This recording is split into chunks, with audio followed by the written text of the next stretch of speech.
주님 앞에 깨어있는 한 날 되길 원합니다. 영이 깨어있길 원합니다. 육신도 깨어있어야 되지만 영이 깨어있게 하여 주옵소서.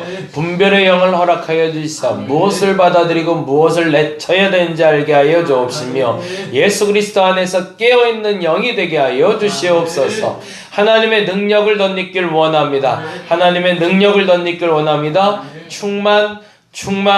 충만하게 채워 주시옵소서. 저들의 삶 속에 기도만이 저들의 능력이고 소망임을 알게 하여 주시고 이 시간을 깨우게 하여 주옵시고 이 시간에 회복되게 하시고 이 시간에 자유 얻게 하시며 이 시간에 그 문제가 해결되게 하여 주시옵소서.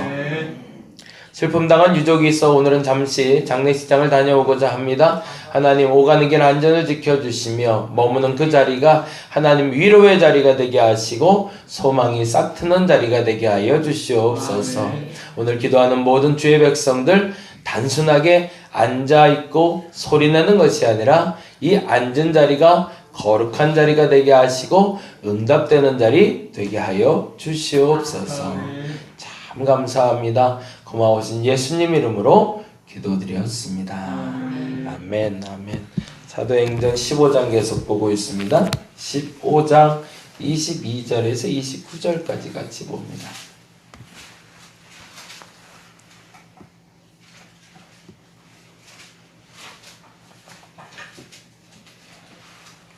(15장) 22절에서 29절까지 우리 다같이 한 목소리로 천천히 읽도록 하겠습니다. 22에서 29절까지입니다. 이에 사도와 장로와 온 교회가 그 중에서 사람들을 택하여 바울과 바나바와 함께 안디옥으로 보내기를 결정하니 곧 형제 중에 인도자인 바사바라 하는 유다와 실라더라. 그 편에 편지를 붙여 이르되 사도와 장로된 형제들은 안디옥과 수리아와 길리기아에 있는 이방인 형제들에게 문안하노라. 들은즉 우리 가운데서 어떤 사람들이 우리의 지시도 없이 나가서 말로 너희를 괴롭게 하고 마음을 혼란하게 한다 하기로 사람을 택하여 우리 주 예수 그리스도의 이름을 위하여 생명을 아끼지 아니하는 자인 우리가 사랑하는 바나바와 바울을 함께 너희에게 보내기를 만장일치로 결정하였노라. 그리하여 유다와 실라를 보내니 그들도 이 일을 말로 전하리라. 성령과 우리는 이 요긴한 것들 외에는 아무것도 너희에게 지우지 아니하는 것이 옳은 줄 알았노니 우상의 제물과 피와 목매어 죽인 것과 음행을 멀리할지니라. 이에 스스로 삼가면 잘 되리라. 평안함을 원하노라 하였더라. 아멘. 예, 계속 읽으면서 느끼는 거지만 예루살렘 교회가 아직은 안디옥 교회보다 위에 있는 교회라는 걸 계속 우리가 좀 알게 되죠.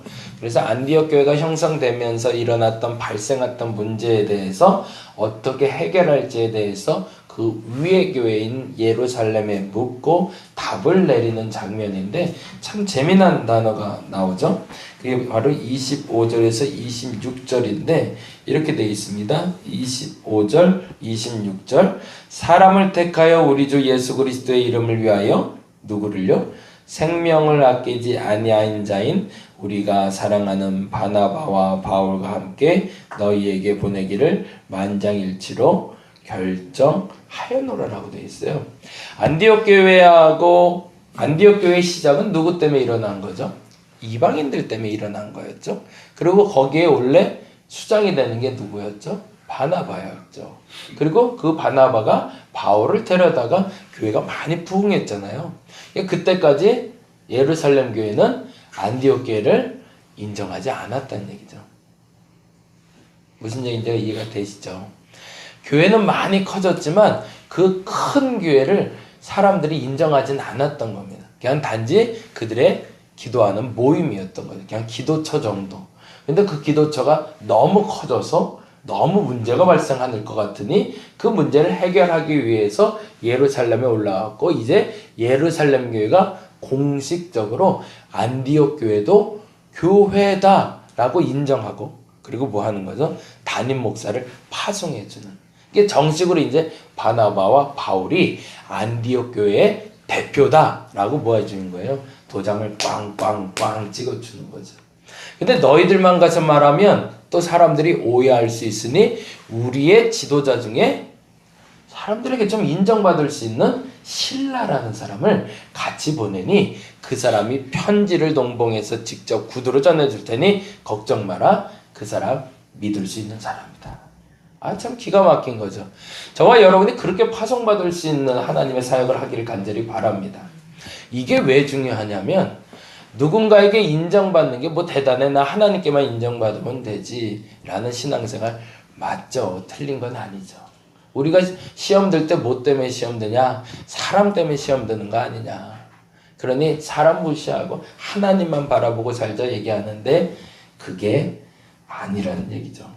어찌됐든 무슨 일을 하든 그 일이 하나님 앞에 거리낌이 없은 일이라 할지라도 나와 불편한 관계에 있는 사람과의 관계를 회복하고 건강하게 세워가는 것이 가장 아름다운 것이다.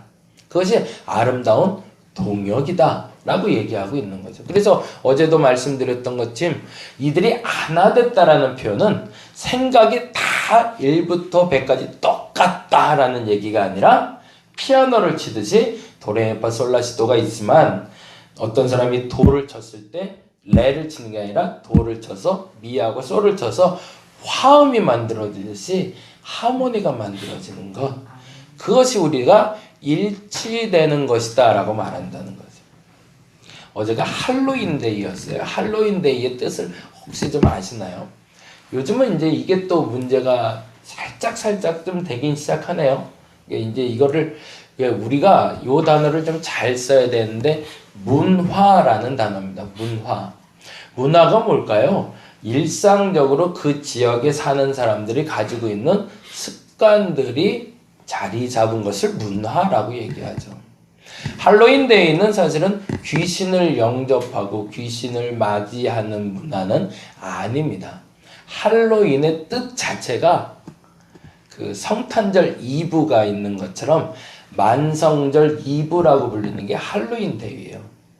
그러니까 성탄절 이브를 우리가 지키는 것처럼 만성절은 뭐냐면 천주교에서 성인들이 있잖아요. 근데 그 성인들 중에 성인들의 날이 있어요. 뭐 1월 7일은 누구의 날, 성 프란치스코의 날, 뭐 성 도미니카의 날, 뭐 이런 식으로 정해놨거든요. 근데 그 날에 아직은 들어가지 못한 사람들이 있어요. 천주교에서는. 그래서 그들을 다 모아서 그들에 대해서 기억하고 축제를 즐기는 날을 만성절이라고 부릅니다. 이건 천주교에서 나온 단어죠. 근데 이 만성절이 시작하기 전날을 할로윈이라고 불렀어요. 그래서 그 할로윈이 거룩한 만성절 전날이라는, 그러니까 홀리 이브의 원래 다른 뜻이 할로윈인 겁니다. 근데 이 할로윈데이가 어떻게 조금 변질이 됐던 거죠? 성인을 축일하기 전에 귀신들이 난리가 날 거 아니에요. 성인들이 나오기 시작하니까. 그러니까 그 귀신들을 달래는 일을 하자는 또 하나의 문화처럼 만들어진 거죠. 이 할로윈을 훨씬 더 이해를 쉽게 하려면 어떤 문화를 이해하면 되냐면 카니발을 이해하시면 돼요. 카니발 축제라고 얘기하잖아요. 카니발이 뭐하죠? 막 브라질이나 그런데 뭐 삼바 좀 추면서 여자분들이 별로 안 입고 막 이런 거 하고 막 술 먹고 막 난장판이잖아요. 그래서 카니발이 뭐냐 하는데 카니발은 고난주간이 오기 전 주간을 얘기하는 겁니다. 지금부터 고기도 안 먹고 금욕생활을 할 테니 그 금욕생활을 위해서 준비 기간이 카니발인데 준비하는 기간을 사람들이 어떻게 해석하는 거죠? 이제부터는 고기 못 먹으니 지금 배 터지게 먹어 놓자 뭐 이런 거죠. 그러니까 내일부터 금식 시작하니까 금식 시작하면 힘드니까 오늘부터는 잔뜩 먹어서 내일부터 힘들지 않게 만들자. 이렇게 만들어 놓은 게 카니발 문화입니다. 그러면 이 문화에 대해서 우리가 어떻게 해석할까라는 거죠. 그게 바로 오늘 본문에 얘기하는 거하고 동일한 얘기가 되는 겁니다. 다시 한번 볼까요? 24절 보겠습니다. 24절. 같이 한번 읽어보겠습니다. 들은즉 우리 가운데서 어떤 사람들이 우리의 뭐 한다고요? 지시도 없이, 거기다 줄을 좀 쳐주세요. 결국에 할로윈 데이를 지키는 것이 맞냐? 틀리는 것이 맞냐? 누가 지시한 적이 있나요? 아무도 없어요. 근데 지시한 적이 없는데 누가 얘기하는 거죠? 안 된다고 자꾸 얘기를 하는 사람이 있고 된다고 얘기하는 사람들이 자꾸 있더라는 거죠. 그래서 뭘 가져오는 거죠? 나가서 말로 너희를 어떻게 한대요? 괴롭게 하고 마음을 혼란하게 하고 있다.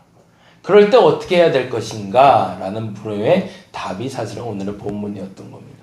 그러면 그 답이 앞서 말한 대로 그냥 29절에 있는 얘기와 또 반복되는데 29절 같이 한번 볼까요? 29절 같이 한번 보겠습니다. 우상의 제물과 피와 목매어 죽인 것과 음액을 멀리할지니라 이에 스스로 잠가하면 뭐한다고요? 잘 되리라 평안함을 원하노라 라고 말할 수 있어야 된다는 겁니다. 어떻게 해서? 우상의 제물과 피와 목매어 죽인 음행은 뭘까요? 모세의 율법이 아니라 유대인의 문화인 거죠. 유대인의 문화 중에 수용할 수 있는 것을 수용하고 그래서 이방인들이 그 문화 안에서 그리스도를 만나게 해주는 것이 시작된 것이 이 예루살렘 공의회 회의였던 겁니다. 그렇다면 할로윈 데이에 대해서도 우리가 동일하게 해석해낼 수 있어야 된다는 거죠. 그들의 귀신 축제, 만성절 전에 2부 축제라고 해서 무조건 반대하는 것이 아니라 이건 제 친구 목사의 얘기예요. 11월 1일이 만성절이 됩니다. 왜 11월 1일로 정했냐면 그건 의미가 있는데 히브리서 11장 1절부터 믿음의 조상들의 얘기가 나오잖아요. 그래서 11월 1일부터 히브리서 11장 1절에 읽어내는 것처럼 우리의 믿음의 조상들을 지켜낸다는 의미로 해석하는 것이니 만성절 해서 전에 하는 것처럼 우리의 기억할 수 있는 베드로나 야고보나 혹은 요한이나 우리의 본받을 그 선인들에 대해서 전파할 수 있는 문화로 우리도 개발하자라고 얘기를 하고 있더라고요. 그게 맞다는 거죠. 문화를 부딪혀서 싸우지 말고 문화를 수용해서 우리 걸로 만들어서 그 문화가 더 커져버리면 이거를 덮어버릴 수 있다는 거죠. 그 단적인 예가 바로 성탄절입니다.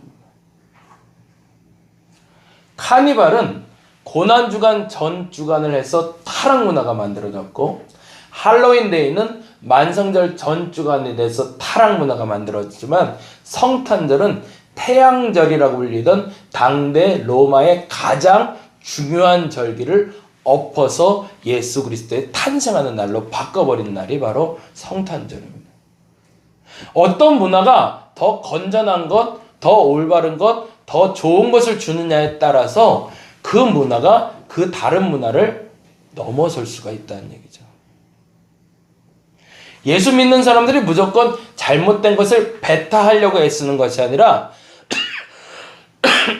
잘못됐다 여겨지는 것들에 대해서 어떻게 수용하고 그것을 어떻게 옳게 변화시킬지를 생각할 수만 있다면 세상의 그 어떤 문화도 옳은 문화로 바뀔 수 있다는 겁니다. 저와 여러분이 그 일을 할 수 있기를 간절히 바랍니다. 사람들은 무조건 나뉘는 것이 안전하다고 얘기합니다. 물론 안전할 수는 있죠. 그러나 건강한 것은 나누는 것이 아니라 함께 하는 겁니다. 아이들을 보호하겠다고 아이들에게 놀이터에 나가서 놀지 못하게 하는 게 요즘 문화예요. 근데 그러면 더 건강해질까요? 아이들이 집에서만 있으면 건강할까요? 절대 그렇지 않다는 거죠. 흙도 좀 먹어야 되고요. 온몸이 좀 지저분해져야 이상하게 애들이 더 건강합니다. 왜 그럴까요? 때 묻고 왔는데 지저분해졌는데 뭐가 생겼으니까? 그거에 대한 내성이 생기는 거니까. 그리스도인의 거룩을 지키기 위해서 하는 방법이 뭐가 있을까요? 교회에만 머물면 될까요? 아니요. 교회에서 자꾸 밖으로 나가서 더러운 걸 만져버릇해야 됩니다. 근데 더러운 걸 만지는 걸로 끝나는 게 아니라 뭘 해야 되는 거죠? 더러운 걸 다룰 줄 아는 기술을 배우는 거죠. 나의 가장 가까이 있는 문화는 뭘까요? 근데 그 중에 타락한 문화가 뭘까요? 그 문화를 바꿔낼 수 있는 사람들. 사람들이 불편하다 여기는 그곳에서 진짜 그리스도인이라 말할 수 있는 사람들. 그분이 저와 여러분 되시기를 간절히 바랍니다. 한 가지만 얘기하고 마무리할게요.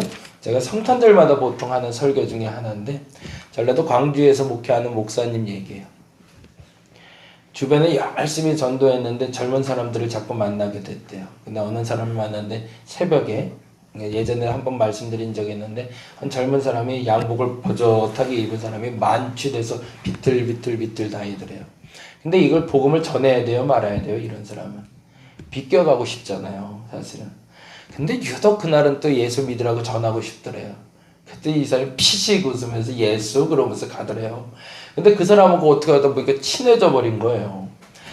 그런데 이분이 그러더래요. 성탄절 이분 날인데 목사님 하면서 전화가 왔더래요. 그래서 저 여기 있는데 이쪽으로 좀 오시라고.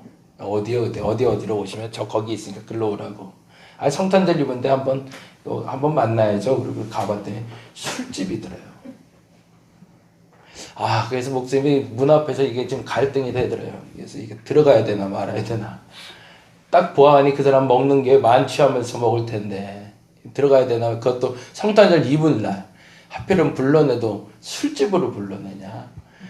근데 어떻게 해요. 그래서 갈등하다가 들어갔다는 거예요. 근데 이 목사님도 참 멋진 분이죠. 신나게 잘 놀다 나왔대요. 술 한잔 안 먹고 같이 노래도 부르고 신나게 놀았대. 참 친구들 한 3-4명이라. 그리고 이제 어떻게 해요. 난 성탄절이니까 예배 드리러 가야 되잖아요. 온몸에 뭐 담배 냄새, 술 냄새 다 짜들었겠죠. 그리고 이제 샤워하고 이제 아침에 딱 예배 드리러 왔더니 그때 같이 놀았던 만취된 청년 넷이죠. 이렇게 쪼로로 앉아있더라는 거죠. 당신들 어떻게 왔냐고. 술도 덜 깬 상태에서. 근데 죄송해요. 자기들끼리 내기를 했다는 거예요. 내가 목사라는 사람 하나 아는데 그 사람이 사람 괜찮은 것 같다고. 그러면 내기 한번 하자고. 성탄 이분 날 우리가 나오라면 나오는지. 그래서 어떻게 행동하는지 보자고. 목사들 다 똑같다고. 우리 같은 사람들하고 안 논다고. 딱 오면 싫다고 도망갈 거라고. 그래서 내기를 했대. 근데 만일 내기에서 만약 그 목사가 끝까지 우리랑 놀아주면 어떡할래? 그럼 내가 교회 갈게. 그렇게 얘기했다는 거예요. 근데 이 목사님이 와서 보니까 술도 안 먹으면서 잘 놀더라는 거죠. 그래서 그 이분 날 잘 놀아주고 가니까 그분들이 내기를 해서 지켜서 와서 네 분이 쭉 앉았는데 그분들이 지역 유지들이었대요. 그리고 나중에 그렇게 전도된 분이 장로님이 되셨다고 그러더라고요. 근데 그 장로님 또 멋있는 분인 게 젊은 나이에 그래서 빨리 장로를 시키고 싶었는데 이분이 끝까지 거부를 하더래요. 근데 참 멋있는 게 자기가 그러더래요. 내가 내 입에서 담배가 싫어지면 그때 장로하겠습니다 그러더래요. 그리고 나중에 어느 시점이 됐을 때 돌아와서 장로 안수를 받았다고 하더라고요. 문화가 있습니다. 세상 문화가 있어요. 그거는 배타하라고 있는 문화가 아닙니다. 내가 어떻게 품느냐에 따라서 그것이 그리스도의 문화로 바뀔 수가 있다는 겁니다. 어떤 마음이죠? 포용성이죠. 아까 말한 대로 다른 거 인정하고 품어주는 겁니다. 그게 하모니라는 단어를 씁니다. 똑같은 마음이 됐다는 것이 아닙니다. 다른 마음인데 그 다른 마음을 내가 품을 수 있는 사람이다. 어떤 걸 품을 수 있을까요? 작은 것부터 오늘 한번 실천해 봤으면 좋겠습니다. 그래서 그 하나를 품어서 열을 얻을 수 있는 저와 여러분 되시기를 간절히 바랍니다. 기도하겠습니다. 그리스도 안에서 배타하라고 절대 말한 적 없습니다. 이런 사람은 비껴내고 저런 사람도 비껴내고 너희들 거룩을 지키라라고 하신 적 한 번도 없습니다. 더러운 것을 피할 수도 있겠지요. 그러나 그리스도께서는 그 더러운 자리로 가셨고 추한 자리로 가셨고 낮은 자리로 가서 그들을 품어 주셨음을 우리가 알고 있습니다. 그럼에도 불구하고 나는 그 자리를 자꾸 떠나고자 합니다. 자꾸 멀어지려고 합니다. 이젠 더러운 걸 좀 손에 묻히는 자신감이 생기게 하여 주옵소서. 더럽다고 피해 다니기 시작하면 그 더러운 곳에 있는 이들을 구원할 수 없기 때문입니다. 구원의 힘은 주께 있사오니 내가 주를 믿고 그들 앞에서 그 거룩을 지켜낼 수 있는 참된 그리스도인들 되게 하여 주시옵소서. 하나님이 나를 지키실 줄 믿습니다. 지키신 나를 통해서 그들에게 복음이 들어갈 줄로 믿습니다. 어떤 더러운 것이 주변에 있는지 모르지만 품을 수 있게 하시고 어떤 약한 것이 주변에 있는지 모르지만 그 약한 것을 품게 하여 주시고 어떤 낮은 곳이 내 곁에 있는지 모르지만 그 낮은 곳으로 내려가 주님을 만나고 주님을 영접하게 하여 주시옵소서. 오늘도 참 감사합니다. 고마우신 예수 그리스도의 이름으로 기도드렸습니다. 죄송한데 오늘은 40분까지만 기도하도록 하겠습니다. 다 같이 기도하겠습니다.